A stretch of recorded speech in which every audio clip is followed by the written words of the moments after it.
54 வருஷம் நீங்க பண்ணிருக்கீங்க. இந்த வருஷம் பண்றதுல என்ன டிஃபர் இருக்கு சார்? திருவிழாக்கு வந்து வெறும் கிருஷ்ணாலிட்டிஸ் பீப்புள்ஸ் மட்டும் தான் வரணும்ன்ற ஏதாவது கண்டிஷன்?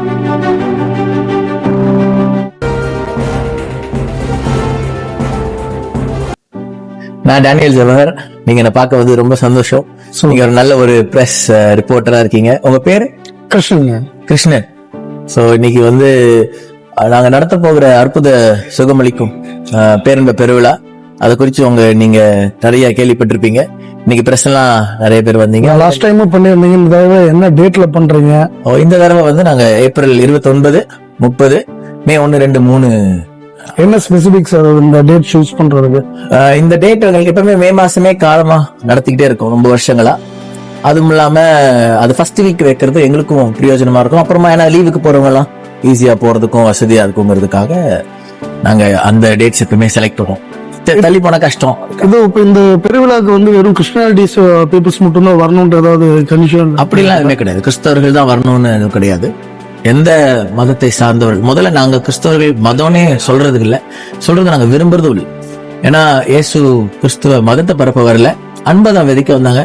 ஆனா அந்த அன்பை தான் நாங்க அவருடைய சீஷர்களா இருக்கிறதுனால அன்பை தான் நாங்க சொல்ல விரும்புறோம். எங்களுடைய ஊழியத்து பேர் கூட இயேசுவின் அன்பின் ஊழியம். அதனால அன்பை தான் நாங்க ஊழியமா விதைக்கிறோம். இது 54 வருஷம் ஊழியம். அந்த பிள்ளைகள் விடுதிகளுக்கு நாங்க அன்னைக்கு உதவி செய்யறோம். அப்புறம் முதியோர்களுக்கு செய்யறோம், விதவைகளுக்கு சேவை. குறிப்பிட்ட ஒரு நேசம் இதுக்கு மட்டும் பண்றீங்களா? இல்ல எல்லா தரப்பான மக்களுக்கும் பண்றோம். எல்லா மதம்னா எல்லா மார்க்கத்தின் சார்ந்தவர்களுக்கும் நாங்க சேவைகளை செஞ்சுட்டு வரோம். இந்த 54 வருஷம் நீங்க பண்ணிருக்கீங்க. இந்த வருஷம் பண்றதுல என்ன டிஃபர் இருக்கு சார்? ஒவ்வொரு வருஷத்தினுடைய எண்ணங்கள் மாறுது, ஜனங்களுடைய எண்ணங்கள் மாறுது, ஜனங்களுடைய தாட்ஸ் மாறுது. அப்ப யோசிக்க ஒவ்வொரு சொல்லுவாங்க, ஒவ்வொரு 10 வருஷத்துலயும் ஒவ்வொரு டிகேடுக்கும் ஒண்ணு மனுஷனுடைய அறிவு வளருது. அப்ப 5 டிகேட் ஆயிடுச்சு. இது 6வது டிகேட்ல நீங்க பண்ணிட்டு இருக்கீங்க. 6வது டிகேட்ல என்ன ப்ராசஸ் உங்க சைடுல இருந்து போகுது? எங்க சைட் ப்ராசஸ் வந்து எங்களுடைய வளர்ச்சி. எப்படி வளர்ச்சி முதல்ல காட்டுறோம்னா, நாங்களுடைய வளர்ந்த பொருளாதார ரீதியா இல்ல, எங்களுடைய வளர்ச்சி எத்தனை ஆத்துமாக்களை நாங்க ஆதாயப்படுத்தி இருக்கிறோம், எத்தனை மனிதர்களை நல்வழிப்படுத்தி இருக்கிறோங்கிறது தான் எங்களுடைய ஆதாயம். அதுதான் எங்களுடைய சொத்துன்னு நாங்க விசுவாசிக்கிறோம், நம்புறோம். சோ அதனால நாங்க அப்படிதான் எங்களுடைய வளர்ச்சியை பாக்குறோம். இந்த 54 வருஷத்துல 50,000க்கும் மேற்பட்ட சேவையாளர்களை, பணியாளர்களை, ஊழிய பணியாளர்கள் எழுப்பி இருக்கிறோம். அப்பா ட்ரைனிங் கொடுத்து எழுப்பி இருக்கிறோம். அது இல்லாம எத்தனையோ லட்சக்கணக்கான மக்கள் உலகம் முழுவதும் நாங்க டிராவல் பண்றதுனால பல மக்களுக்கு நாங்க நற்செய்தி அறிவிக்கிறோம். இது இந்த இசை நிகழ்ச்சி மூலியமா நீங்க ஒரு இது ஒண்ணு பண்றேன்றீங்க. இது எப்படி மக்கள் மத்தியில ரீச் ஆகுது? இந்த இசை மூலியமா மத்தவங்களுக்கு மாறுது? கண்டிப்பா இசை ஒரு பெரிய அட்ராக்ஷனை கொடுக்கறது தானே. உலகத்துல நிறைய பாடல்கள் இருக்கு, நான் குறிப்பிட்டு சொல்ல விரும்பல. பல விதமான பாடல்கள்லாம் இருக்கு. அதுல எனக்கு கிடைச்ச தாளந்து, பாட்டு தாளந்து, இசை தாளந்து, அதுல எனக்கு தெரிந்த இசையை நான் பாட ஆரம்பிச்சேன் சின்ன வயசுல இருந்தே. அது அநேக ஜனங்களுக்கு, மக்களுக்கு பிரயோஜனமா இருந்துருச்சு. அது இப்ப விதவிதமான இசைகள் இருக்கு. இந்த கொரியன் பாப்பை நம்பி நிறைய பிள்ளைங்க போறாங்க, கொரியன் பாப் இசையை பார்த்து.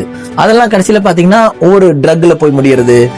அந்த கான்செப்டுக்கு வர்றதே அவங்க போதையா தான் வர்றாங்க உள்ள. இப்போ நிறைய இடத்துல பாத்தீங்கன்னா இந்த ட்ரக் அடிக்ட் தான் மெயின் இஷ்யூ போயிட்டு இருக்கு. அப்படின்ற போது உங்களோட இசையில வந்துட்டு வேற ஏதாவது ஸ்பிரிச்சுவாலிட்டி தானே. ஸ்பிரிச்சுவாலிட்டியை நம்ம கூறும்போது இந்த மாதிரி காரியங்கள்லாம் விலக ஆரம்பிக்கும். நம்ம நல் வழியை பேசுவோம், அதாவது இசை வழியாவும் நல்ல காரியங்களை பேசுவோம். இப்போ ஒரு இடத்துல ஒரு 10,000 பேர் சேர்ந்தா 10,000 பேர் திருந்த மாட்டாங்க, 10,000 பேரும் நல்ல வழிக்கு வர முடியாது. அதுல ஒரு 1000 பேர் மாறினா கூட, இல்ல ஒரு 100 பேர் மாறினா கூட அது பரலோகத்துக்கு லாபமா நான் கருதுவேன். அப்படின்னா அவங்க நல்லவங்களா மாறுறாங்கிறது தான் எங்களுக்கு சந்தோஷம்.